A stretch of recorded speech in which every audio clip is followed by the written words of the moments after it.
Hey guys, Mark McEwan here from Food Service Solutions. At Seed and Salt, we're about to try their new breakfast sandwiches made in the Linox Snappy.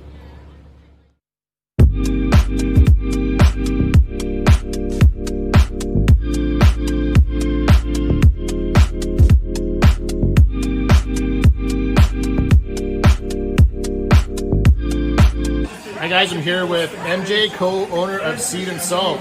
So MJ, tell us a little bit about what makes Seed and Salt awesome. Seed and Salt is awesome, Mark, you're right, and it's all about the food, it's about the space, and it's about the people. We love supporting our local farmers, and probably you don't know just how many local farmers we do support, and growers and producers.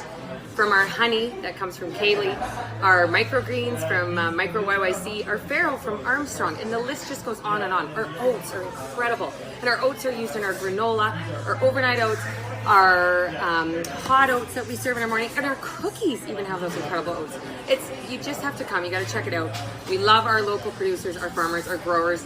Our food is incredible. You'll taste the difference. You'll feel the difference. And I gotta tell you something. I'm really excited because our breakfast menu is going up, up, up. So all of those skiers, hikers out there, you're gonna love picking up your coffee and your breakfast sandwich. They are killer. I won't spoil it all, but I'm gonna tell you they're incredible, like no other breakfast sandwich you've ever had, and it's gonna be Seed and Salt style. So check it out. And I hear you can get on the bus right outside of Seed and Salt and head up to the hill. Right outside, yeah. Grab the bus, go up to the hill, make it a great day. When you're way back, grab a bowl from us, and we'll keep you going. Awesome. Looking forward to trying that sandwich. Thank you, Mark. Okay. Cheers.